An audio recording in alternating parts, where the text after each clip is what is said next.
नमस्कार दोस्तों, फिर से स्वागत है आपका प्रिंस एजू हब के YouTube channel Prince Civil Service के ऊपर, जहां पर हमने एक सीरीज स्टार्ट की है इकोनॉमी के प्रीलिम्स के प्रीवियस ईयर क्वेश्चन 2011 टू 2022 तक। अभी आपको पता है 28 को मई को आपका एग्ज़ाम है यूपीएससी प्रीलिम्स का। उसके लिए अगर हमको इस तरीके का कोई सीरीज़ मिल जाता है जहां पर हमको एक इंसाइट मिले कि किस तरीके से यूपीएससी ने इकोनॉमी के सेक्शन पे क्वेश्चन पूछे हैं, अगर उनको हमने डिटेल में देखा तो बिल्कुल बेसिक कॉन्सेप्चुअल क्लियरिटी के साथ में अगर हम आगे बढ़े तो कहीं ना कहीं ये हमको हेल्पफुल रहेगा आगे आने वाले एग्जाम्स को क्रैक करने में, यूपीएससी के इस ट्रेंडिंग सिस्टम को समझने में, किस तरीके से यूपीएससी क्वेश्चंस पूछता है। और इसी सीरीज में हमने स्टार्ट किया था पहला वीडियो कि 2011 का जो यूपीएससी का प्रीलिम्स का पेपर था, इकोनॉमी का जो सेक्शन था, उसमें हमने अब तक 9 क्वेश्चन डिस्कस कर लिए हैं। उसी को हम आगे बढ़ाते हैं, लेकिन उसके पहले वापस एक सबसे important information, Prince Civil Service आपके लिए लेकर आया है स्कॉलरशिप कम एडमिशन टेस्ट, जहां पर आपको 16 अप्रैल को एक ऑनलाइन एग्जाम देना है, जिसके थ्रू आप स्कॉलरशिप पा सकते हैं और साथ में प्रिंस सिविल सर्विस में एडमिशन ले सकते हैं। और सबसे महत्वपूर्ण बात, यह प्लेटफॉर्म आपको एक सुनहरा मौका देता है अपनी ग्रेजुएशंस के साथ में आप अपना सिविल सर्विस के सपने को साकार कर सको, उसकी तैयारी को साकार कर सको।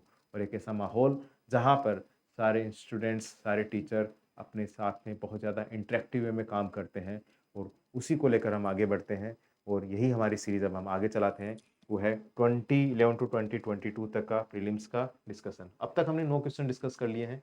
उसके बाद में चलिए अब हमारा नेक्स्ट है, that is value added tax.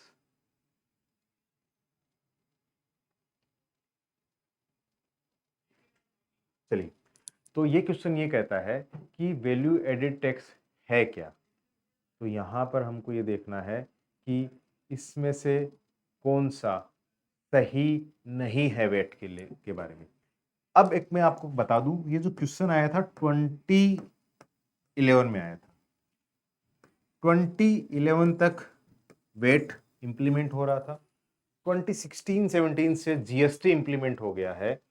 तो यहां पर हम देखेंगे कि पहला स्टेप वेट का था, दूसरा स्टेप जीएसटी का था। जीएसटी एक नेशनल वाइज टैक्स है, इनडायरेक्ट टैक्स। हम सबसे पहले हम देखेंगे वेट क्या है, जीएसटी क्या है। जब हम बात करेंगे टैक्सेस की तो दो टाइप के टैक्स होते हैं, direct tax and indirect tax. Direct tax का मीनिंग जिसके ऊपर टैक्स लगाया जाता है उसी को पे करना होता है, लेकिन इनडायरेक्ट टैक्स में क्या होगा, जिस पर टैक्स लगाया जाएगा वो टैक्स पे नहीं करेगा, टैक्स लगाया किसी और पर जाएगा, टैक्स को बियर कोई और करेगा। यह है इनडायरेक्ट टैक्स। और इसी इनडायरेक्ट टैक्स का एक एग्जाम्पल है आपका सेल टैक्स, जो पहले चला करता था। अब इसके बाद में कुछ टैक्स रिफॉर्म की बात हुई। क्यों? क्योंकि सेल टैक्स में क्या था, कास्केडिंग इफेक्ट था। हर एक स्टेप के ऊपर जब नेक्स्ट परचेजर उसको परचेज करता तो हर बार सारा का सारा वैल्यू ऐड हो जाता, उस कंप्लीट वैल्यू पे टैक्स लगता। जैसे किसी प्रोड्यूसर ने 100 रुपीज का गुड्स परचेज किया, उसमें वैल्यू एडिशन किया 20 का, उसके ऊपर उसने क्या किया 120 का हुआ। आगे जब उसको सेल करना है तो 10% का टैक्स, तो उस केस में कितना हो जाएगा 132। सामने वाले ने फिर से मान लेते 18 का वैल्यू एडिशन किया, हो गया 150 का। आगे इसको सेल करना है तो वही 10% टैक्स, देखिए वो कितना हो जाएगा 165। दैट मीन्स जितने पे टैक्स दिया जा चुका उस पर दोबारा टैक्स लग रहा है। ये सेल टैक्स की प्रॉब्लम थी। इसका सॉल्यूशन क्या निकाला, दैट इज वैल्यू एडेड। जितने का वैल्यू एडिशन होगा उतने पे ही टैक्स लगेगा। यहाँ पर वैल्यू एडिशन 20 का तो उसका 10%, यहाँ पर वैल्यू एडिशन 18 का तो उसका 10%। अगर फर्दर कोई वैल्यू एडिशन होगा तो उसी के ऊपर टैक्स। तो वैल्यू एडेड टैक्स मतलब जितने स्टेप्स के अंदर जहां जहां पर वैल्यू एडिशन हो रहा है केवल वही टैक्स होगा। That means multi point destination tax based system हो गया ये। हर बार टैक्स लगेगा, लेकिन वो टैक्स कैसा लगेगा, हर एक स्टेज के ऊपर जो वैल्यू एडिशन हो रहा है उसी के ऊपर लगेगा। दूसरा स्टेटमेंट भी सही हो गया।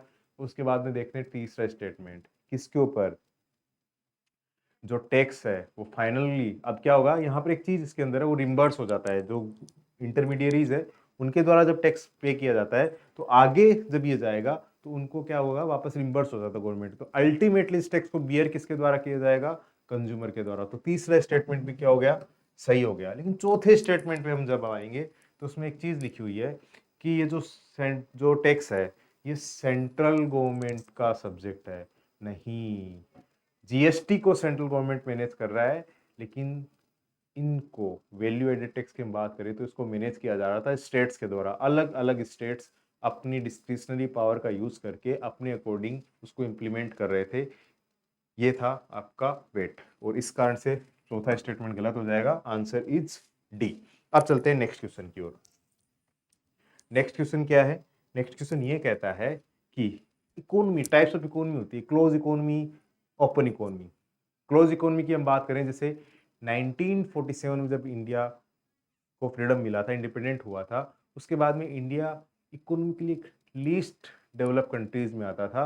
उसको अपने इकोनॉमी को बनाए रखना था, और डेवलप्ड कंट्रीज जो कि इसको कंपटीशन दे रहे थे उनको भी मैनेज करना था, यूएसए, यूके, इस तरह की कंट्रीज को। तो यहाँ पर इंडियन इंडस्ट्रीज को इनको मैनेज करना था, इन इंडस्ट्रीज को इनको क्या करना था, बढ़ावा देना था।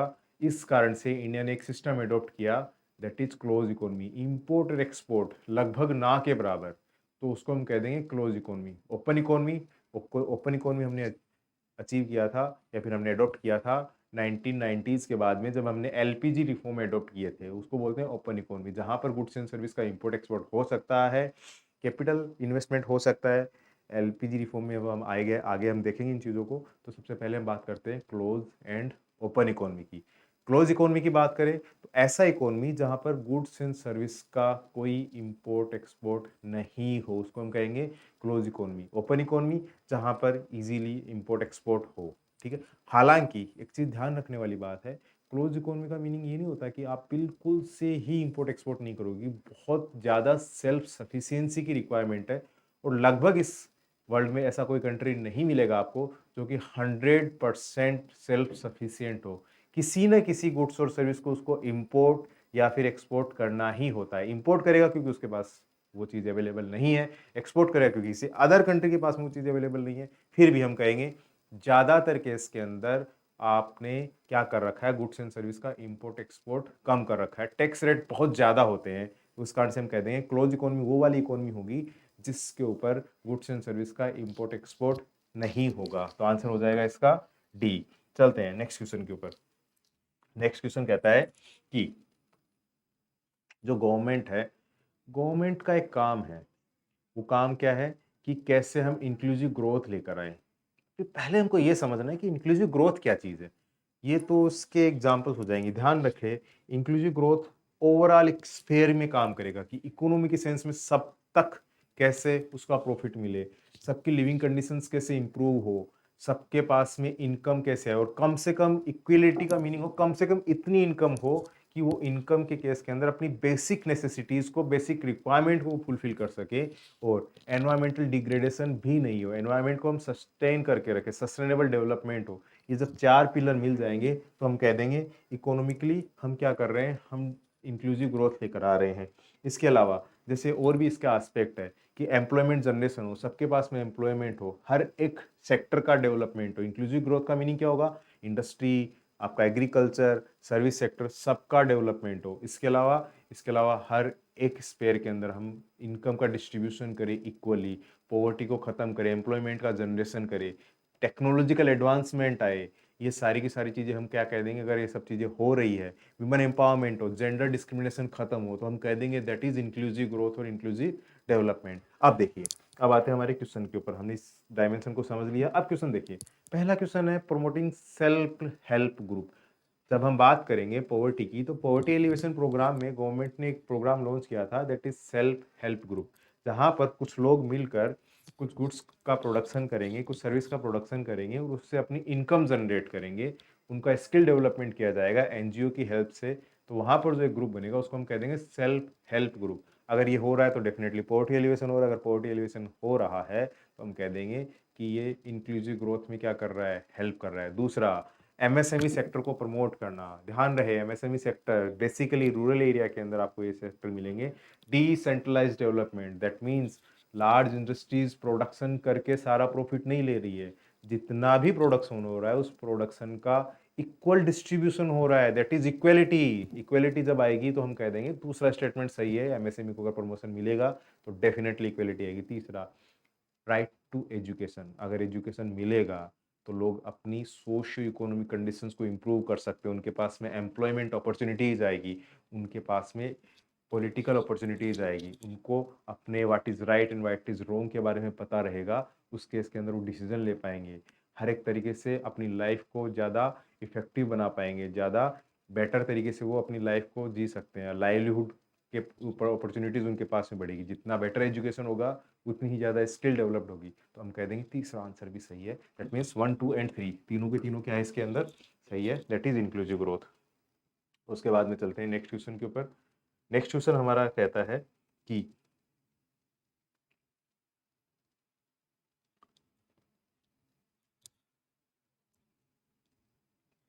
गवर्नमेंट डिसइन्वेस्टमेंट की पॉलिसी लेकर आई है। ये क्वेश्चन 2011 में आया था। बेसिकली डिसइन्वेस्टमेंट के पीछे का एस्पेक्ट यह था, जब एलपीजी रिफॉर्म आए थे तो उस समय जो पब्लिक सेक्टर एंटरप्राइजेज है उनकी सिचुएशन ऐसी थी कि वो बहुत ज़्यादा लॉस मेकिंग हो रहे थे। तो कई सारे ऐसे पब्लिक सेक्टर एंटरप्राइजेज जो कि लॉस मेकिंग थे, वो गवर्नमेंट के ऊपर क्या होता फिजिकल बर्डन देकर आ रहे थे। गवर्नमेंट क्या चाहती थी कि कैसे न कैसे उनको आगे उनका डिसइन्वेस्टमेंट किया जाए और उस मनी को जनरेट किया जाए और उन सेंट्रल पब्लिक सेक्टर एंटरप्राइजेज हैं उनको इम्प्रूव किया जाए।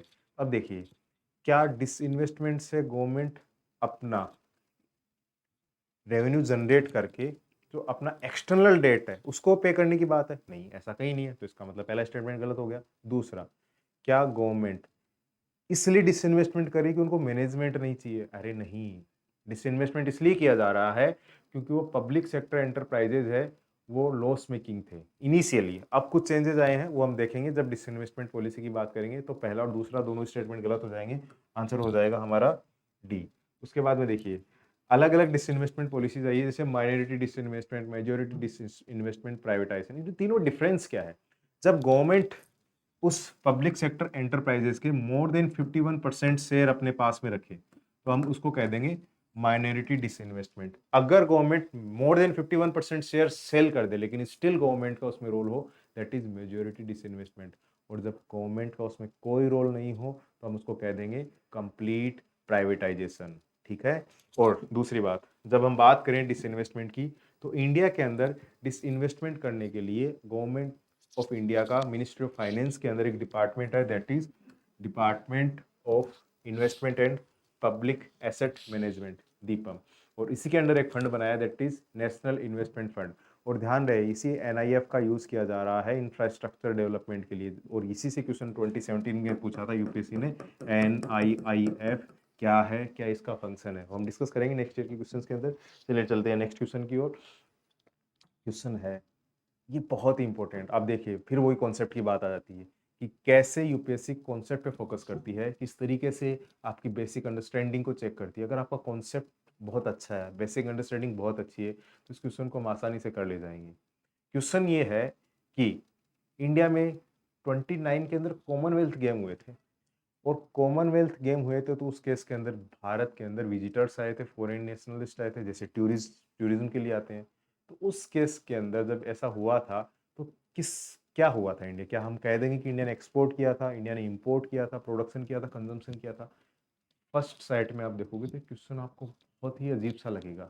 अगर आपकी कंसेप्चुअल क्लियरिटी है तो उस केस के अंदर आप इस क्वेश्चन का आंसर चुटकियों में कर दोगे, हंसते हंसते कर दोगे। देखिए, अब हम पहले से समझते हैं कि ये है क्या चीज़।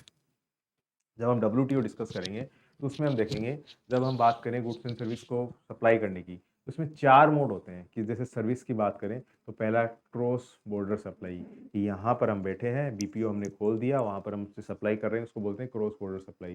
दूसरा है कंजम्पशन अब्रोड, जो सेकंड वाला है फॉरेन कॉमर्शियल प्रेजेंट, चौथा है मूवमेंट ऑफ नेचुरल पर्सन। दूसरे में क्या होगा, यहाँ जो टूरिज्म आता है इंडिया के अंदर, टूरिस्ट आते हैं, वो वाला सेकंड कंजम्पशन अब्रोड। अगर वो यहाँ पर आ रहे हैं तो उन्होंने कंजम्पशन किया, तो उन्होंने क्या किया, सर्विस अवेल किया, तो एक तरीके से इंडिया ने एक्सपोर्ट कर दिया सर्विस का, क्योंकि उससे क्या हो रहा है, इनकम जनरेशन हो रहा है। तो यहाँ पर क्या आ जाएगा आपका, अगर ये हो रहा है तो हम ये कह देंगे कि इंडिया क्या कर रहा है, एक्सपोर्ट कर रहा है सर्विस का। तो दैट इज मोड 2, जो WTO का एस्पेक्ट आएगा। आगे प्रॉपर WTO डिस्कस करेंगे, उसके अंदर इसको हम डिटेल में डिस्कस करेंगे। अभी के लिए समझने वाली बात यह है कि मोड 2 के अंडर हम इसको कहेंगे जब कोई टूरिस्ट इंडिया में आ रहा है तो हम एक तरीके से एक्सपोर्ट कर रहे हैं सर्विसेज का, क्योंकि हम टूरिस्ट को क्या देते हैं, सर्विस देते हैं, और अब सर्विस को एक्सपोर्ट कर रहे हैं तो इंडिया के लिए फॉरेन इनकम का जनरेशन होगा, फॉरेन करेंसी का जनरेशन होगा, फॉरेक्स अपना इंक्रीज होगा। ठीक है, चलिए अब नेक्स्ट क्वेश्चन पे हम आते हैं। नेक्स्ट क्वेश्चन कहता है कि इंडिया को अगर करंट अकाउंट डेफिसिट है अपना, उसको डिक्रीज करना है, कम करना है, तो क्या किया जा सकता है। तो क्वेश्चन पहला ये आता है कि करंट अकाउंट डेफिसिट है क्या चीज। जब हम इसको समझ लेंगे कि ये करंट अकाउंट डेफिसिट क्या है, उसके बाद में हम इसको आसानी से समझ जाएंगे कि क्या किया जाना चाहिए गवर्नमेंट के द्वारा। एक एस्पेक्ट आता है balance of payment. Balance of payment के दो पिलर हैं, पहला करंट अकाउंट, दूसरा कैपिटल अकाउंट। बात करें करंट अकाउंट, करंट अकाउंट के अंदर कौन कौन सी चीजें आएंगी। करंट अकाउंट वो अकाउंट आता है जो कि बेसिकली गुड्स एंड सर्विस को एक्सपोर्ट और इंपोर्ट की बात करता है। जब गुड्स की बात करें जिसको हम देख सकते हैं, सर्विसेज की जो हमको देख नहीं सकते हैं, तो इस कारण से इसको दो पार्ट में डाल दिया, विजिबल एंड इनविजिबल। तो ज्यादा से ज्यादा अगर हम गुड्स एक्सपोर्ट कर रहे हैं तो इंडिया को करंट अकाउंट सरप्लस में आएगा, डेफिसिट कम होगा या फिर पॉजिटिव में आएगा। ज्यादा से ज्यादा अगर हम सर्विस एक्सपोर्ट कर रहे हैं तो इंडिया का करंट अकाउंट डेफिसिट कम होगा।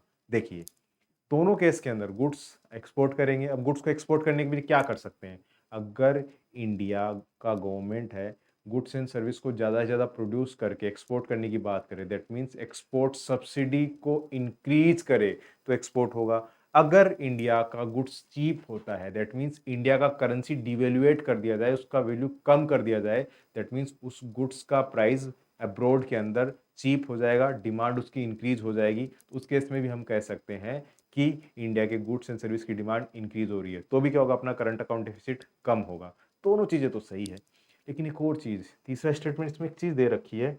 वो स्टेटमेंट ये कहता है कि इंडिया के अंदर सूटेबल FDI और FII की पॉलिसी, मतलब इंडिया में अगर इन्वेस्टमेंट आता है तो ये जो पार्ट है ना, ये करंट अकाउंट का नहीं है, ये कैपिटल अकाउंट का है। लेकिन इससे एक चीज हम निकाल सकते हैं, अगर इंडिया में इन्वेस्टमेंट आएगा तो गुड्स एंड सर्विस का प्रोडक्शन होगा, गुड्स एंड सर्विस का प्रोडक्शन होगा तो डेफिनेटली उसका एक्सपोर्ट भी होगा, उसका एक्सपोर्ट हो रहा है। या फिर यूं कह दो कि वही चीज जो इंडिया को बाहर से मंगवानी पड़ रही है, अगर उसका इन्वेस्टमेंट हो जाता है, इंडिया में उसका प्रोडक्शन होने लगता है, तो क्या उसको इंपोर्ट करेगा इंडिया? बिल्कुल नहीं।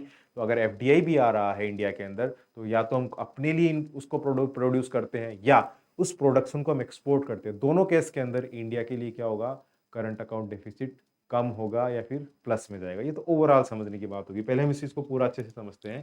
पहला बैलेंस ऑफ पेमेंट, हमने कहा इसके दो पार्ट होते हैं, current account and capital account. Current account का मीनिंग गुड्स एंड सर्विस को एक्सपोर्ट और इंपोर्ट करेंगे, उसको हम डालेंगे करंट अकाउंट में।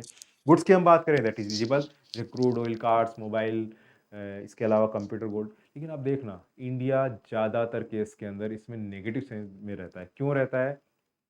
क्योंकि इसको बैलेंस ऑफ ट्रेड, क्योंकि जब इंडिया डेफिसिट के अंदर के रहता है, क्योंकि इंडिया को क्रूड ऑयल इंपोर्ट करना पड़ता है, वेपन्स इंपोर्ट करने पड़ते हैं, तो उस केस के अंदर पहला वाला क्या क्या एस्पेक्ट हो जाएगा, नेगेटिव। दूसरा बात करें सर्विसेज की, तो सर्विस इंडिया BPO वगैरह जो करता है, ये सब चीज़ें क्या है, फिर इंडिया के बाहर जो लोग रहते हैं वो रेमिटेंस देते हैं, डोनेशन देते हैं, या फिर इंडिया की कोई कंपनी है फॉरेन के अंदर काम कर रही है, वहाँ पर जो अपना प्रॉफिट जनरेट होता है, डिविडेंड उसका आता है, ये किसका आ जाएगा, आपका सर्विस का पार्ट। लेकिन ध्यान रहे इसके अंदर जब सर्विस की BPO की हम बात करेंगे, तो इंडिया में BPO सेक्टर बहुत अच्छे से काम कर रहा है। IT इंडस्ट्री इंडिया की बहुत ज़्यादा ग्रो कर रही है, इस कारण से हम सर्विस एक्सपोर्ट ज़्यादा करते हैं, इंपोर्ट कम करते हैं, तो सरप्लस में रहेंगे। रेमिटेंस, अरेबियन कंट्रीज़ के अंदर, USA, UK, यूरोपियन कंट्रीज़ के अंदर इंडियंस बहुत सारे हैं, दैट मीन्स ये भी क्या रहेगा, अपना सरप्लस। तीसरा चीज़ जो बचता है ना आपका, वो है इनकम। किसका?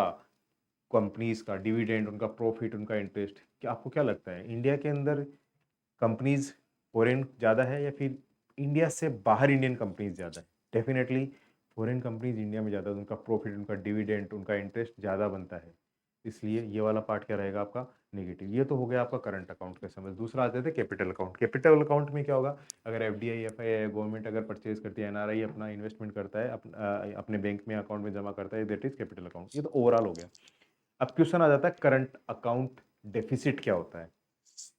करंट अकाउंट डेफिसिट को हम डिस्कस करें तो इसमें दो चीज होगी, इंडिया कितना गुड्स एंड सर्विस इंपोर्ट करता है और कितना गुड्स एंड सर्विस एक्सपोर्ट करता है, उन दोनों का डिफरेंस ही क्या हो जाता है आपका करंट अकाउंट डेफिसिट। अगर करंट अकाउंट डेफिसिट इंडिया का डिड्यूस हमको करना है तो ज़्यादा से ज़्यादा गुड्स एंड सर्विस को एक्सपोर्ट करना होगा, और ज़्यादा से ज़्यादा गुड्स एंड सर्विस को हमको एक्सपोर्ट करना है तो डेफिनेटली उसके लिए हमको क्या करना होगा, उसके लिए हमको जो इंडिया का जो गुड्स एंड सर्विस है उनको चीप करना होगा। तो पहले केस के अंदर क्या होगा, डोमेस्टिक करेंसी को डिवेल्यूएट कर देंगे तो ऐसा हो जाएगा। दूसरा क्या होगा, एक्सपोर्ट सब्सिडी को हम रिड्यूस करेंगे, डेफिनेटली नहीं। अगर हमने एक्सपोर्ट सब्सिडी को रिड्यूस कर दिया तो गुड्स एंड सर्विस का वैल्यू क्या हो जाएगा, इंक्रीज हो जाएगा। लेकिन हमको क्या करना है, हमको ज़्यादा से ज़्यादा गुड्स एंड सर्विस को एक्सपोर्ट करना है, तो एक्सपोर्ट सब्सिडी को हमको रिड्यूस नहीं करना है, एक्सपोर्ट सब्सिडी को हम बढ़ावा देंगे। तो उस केस के अंदर हमारा गुड्स एंड सर्विस ज़्यादा से ज़्यादा एक्सपोर्ट होगा, करंट अकाउंट डेफिसिट कम होगा, या फिर हम सरप्लस की कंडीशन में आएंगे। तीसरा मैंने बताया, या तो कंट्री अपने यहाँ पर प्रोड्यूस करे या फिर मिनिमम इम्पोर्ट करे या फिर मैक्सिमम एक्सपोर्ट करे। अगर एफडीआई और एफआईआई इंडिया में आता है तो उन गुड्स एंड सर्विस को हम यहाँ पर प्रोड्यूस कर सकते हैं जिसको हम इंपोर्ट कर रहे हैं, और साथ में हम उन गुड्स एंड सर्विस का एक्सपोर्ट भी कर सकते हैं। तो दोनों कंडीशन के अंदर क्या होगा, हमको ज़्यादा से ज़्यादा एक्सपोर्ट हम कर पाएंगे, ज़्यादा से ज़्यादा फॉरेन इनकम हम अर्न कर पाएंगे। उस केस में हमारा करंट अकाउंट डेफिसिट कम होगा या फिर सरप्लस की कंडीशन में आएगा। उस केस में आपका आंसर हो जाएगा 1 और 3। चलते हैं उसके बाद में नेक्स्ट क्वेश्चन की ओर। नेक्स्ट क्वेश्चन आपका कहता है कि इंडिया में डेमोग्राफिक डिविडेंड की कंडीशन है। बताया गया क्वेश्चन ये आता है कि डेमोग्राफिक डिविडेंड है क्या, किसको हम डिफाइन करेंगे। क्वेश्चन तो चलो ठीक है कि आंसर इसको हम कह देंगे कि इंडिया के पास में एक जो पॉपुलेशन है 15 to 64 ईयर की, इस कारण से डेमोग्राफिक डिविडेंड है। ध्यान रहे 15 to 64 ईयर का जो पॉपुलेशन है वो डेमोग्राफिक डिविडेंड नहीं है, वो तो केवल कारण है डेमोग्राफिक डिविडेंड का। लेकिन डेमोग्राफिक डिविडेंड है क्या, ये समझना है हमको। डेमोग्राफिक डिविडेंड का मीनिंग होगा कि जो डेमोग्राफी है किसी भी कंट्री की, डेमोग्राफी इस तरीके से हो कि वहां पर डिपेंडेंट लोग कम से कम हो, अर्निंग पर्सन ज़्यादा से ज़्यादा हो। क्यों, अगर अर्निंग ज़्यादा से ज़्यादा होगी तो उस केस के अंदर क्या होगा, इकोनॉमिक एक्टिविटीज़ ज़्यादा होगी। अगर इकोनॉमिक एक्टिविटीज़ ज़्यादा होगी तो हम कह देंगे कि डेमोग्राफिक डिविडेंड की कंडीशन। और ये कंडीशन जनरली कब आती है, जब डिपेंडेंट लोग कम होते हैं। डिपेंडेंट लोग कम होने का मीनिंग क्या होगा, या तो 59 या 64 की एज ग्रुप से ज़्यादा के लोग नहीं हो या फिर बहुत कम हो, और 15 से कम एज ग्रुप के लोग बहुत कम हो। इंडिया अभी इसी फेज से जा रहा है, 15 to 64 ईयर की जो एज ग्रुप है इंडिया में बहुत ज़्यादा है। इस कारण से हम कह देंगे कि इंडिया डेमोग्राफिक डिविडेंड की पोजीशन से गुजर रहा है। लेकिन इसका फ़ायदा हमको तभी मिलेगा जब हम उस एज ग्रुप पॉपुलेशन को अच्छे से स्किल देंगे, उनको इम्प्रूव करेंगे, उनकी स्किल को डेवलप करके उनको एम्प्लॉयमेंट जनरेशन के अंदर उसका कंट्रीब्यूशन लेकर आएंगे। तभी हम कह सकते हैं इंडिया इस डेमोग्राफिक डिविडेंड को क्या कर पा रहा है, अवेल कर पा रहा है, इसका प्रॉफिट ले पा रहा है। चलिए, तो इस तरीके से इसका आंसर क्या हो जाएगा आपका बी, जो भी है इसका आंसर ये, दैट इज 15 to 64 बी। चलिए उसके बाद में चलते हैं नेक्स्ट क्वेश्चन। नेक्स्ट क्वेश्चन क्या है, इंडिया मेगा फूड पार्क को प्रमोट कर रहा है। ये मेगा फूड पार्क क्या है, मेगा फूड पार्क की हम बात करें तो mega food park hub and spoke model पे काम करता है। हब एंड स्पोक मॉडल मतलब फार्मर्स हैं, उनके द्वारा जो प्रोड्यूस किया गया है प्राइमरी जो भी प्रोसेसिंग सेंटर है वहाँ पर लेकर आया जाएगा। प्राइमरी प्रोसेसिंग सेंटर से उसको मेगा फूड पार्क में लाया जाएगा, जहाँ पर वो क्या हो जाएगा, प्रोसेस होकर उसको एक्सपोर्ट कर दिया जाएगा। ये ओवरऑल है। क्यों किया जाता है, मैंने आपको बताया था कल वाली वीडियो के अंदर, मतलब लास्ट वाली वीडियो में, कि इंडिया के अंदर फूड इन्फ्लेशन का एक कारण है प्रॉपर स्ट्रक्चरल सिस्टम नहीं होना, बॉटलनेक इन्फ्लेशन है इंडिया के अंदर। अगर इंडिया के पास में प्रॉपर सप्लाई चेन मैकेनिज्म हो तो उस केस में फूड इन्फ्लेशन को हम मैनेज कर सकते हैं। वो सप्लाई चेन मैकेनिज्म का एक पार्ट है आपका फूड प्रोसेसिंग इंडस्ट्री। अगर हम फूड प्रोसेसिंग इंडस्ट्री को प्रमोट करते हैं तो डेफिनेटली जो पेरिशेबल आइटम्स जो खराब हो रहे हैं उनको बचा सकते हैं, उनको कंज्यूमर्स तक पहुंचा सकते हैं, और फूड का जो इन्फ्लेशन है उसको हम कर्टेल कर सकते हैं, उसको मैनेज कर सकते हैं। तो उसका एक आइडिया क्या हो गया आपका, मेगा फूड पार्क। अब बात करते हैं मेगा फूड पार्क वाले इस क्वेश्चन की। क्या गवर्नमेंट, मेगा फूड पार्क का मीनिंग क्या, फूड प्रोसेसिंग इंडस्ट्रीज को प्रमोट करना, बिल्कुल सही बात है। अगर फूड प्रोसेसिंग इंडस्ट्री प्रमोट होगी तो फूड का जो वेस्टेज हो रहा है, जो पेरिसेबल आइटम्स है, क्या वो रिड्यूस हो जाएंगे, डेफिनेटली रिड्यूस हो जाएंगे। और ध्यान रहे जितनी बेटर टेक्नोलॉजी होगी उतना ही हम मेगा फूड पार्क्स को और इको फ्रेंडली फूड को प्रोसेस कर सकते हैं। दैट मीन्स क्या हो गया, eco friendly food processing technology जितना हम एडॉप्ट करेंगे उतना ही बेटर हम आउटपुट ले पाएंगे, उतना ही बेटर हम क्या कर पाएंगे, काम कर पाएंगे, इंक्लूसिव ग्रोथ लेकर आ पाएंगे, सस्टेनेबल डेवलपमेंट लेके आ पाएंगे। इस कारण से इसके तीनों जो स्टेटमेंट है वो सही हो जाते हैं और इसका आंसर क्या हो जाएगा आपका 1, 2 एंड 3। चलिए, और ये इंडिया के अंदर जहाँ जहाँ पर मेगा फूड पार्क है वो दिखाया गया, आप पॉज कर लेना, इसको देख लेना, और एडिशनल अगर कुछ हो तो आप एड ऑन कर लेना, ठीक है। चलते हैं उसके बाद में नेक्स्ट क्वेश्चन की ओर। आईएमएफ, आईएमएफ का काम क्या है? ये आईएमएफ क्या है? आईएमएफ बेसिकली एक ब्रेटन वुड ऑर्गेनाइजेशन है, 1946-47 के अंदर इसको बनाया गया था, 47-48 के अंदर। यहाँ पर आईएमएफ और एक डब्ल्यूटीओ को भी ट्राई किया गया था, लेकिन डब्ल्यूटीओ नहीं बन पाया था उस समय। IBR, international bank for reconstruction and development, या फिर वर्ल्ड बैंक जिसको बोलते हैं, और दूसरा आईएमएफ, ये दो ऑर्गेनाइजेशन आई थी। आईएमएफ का बेसिकली काम क्या है? जो उनके मेंबर कंट्रीज होते हैं उनको लोन ग्रांट ये करता है बैलेंस ऑफ पेमेंट की कंडीशन के ऊपर, ये फंक्शन है उसका। तो यहाँ पर आंसर तो इसका आ जाएगा, क्या होगा, डेवलप जो कंट्री है, मतलब इसके जो मेंबर है उस मेंबर को क्या देना है, इसको लोन देना। लेकिन अब बात क्या हो जाती है कि इसके ऑब्जेक्टिव की हम बात करें, फंक्शंस की हम बात करें, तो ये एक फंक्शन, ये फाइनेंशियल फंक्शन की जो अपने मेंबर कंट्रीज है उनको ये लोन देता है बैलेंस ऑफ पेमेंट की कंडीशन की, तो उसके हिसाब से हम इसका आंसर निकालेंगे। उसके बाद में नेक्स्ट क्वेश्चन आपका आ जाता है एफडीआई एंड एफआईआई के ऊपर, कि एफडीआई और एफआईआई में क्या डिफरेंस है। अब अगर हम बात करें एफडीआई की, तो एफडीआई के केस में तो क्या होगा कि इंडिया या फिर कोई भी कंट्री है वहां पर प्रॉपर इन्वेस्टमेंट किया जाएगा गुड्स एंड सर्विस को प्रोड्यूस करने के लिए। अगर कोई कंपनी स्टेब्लिश होती है तो डेफिनेटली वो वहां पर अपना मैनेजरियल स्किल लेके जाएगी, टेक्नोलॉजी लेकर जाएगी। किस केस में? एफडीआई में। एफआईआई में क्या होता है? शेयर मार्केट में इन्वेस्ट होगा,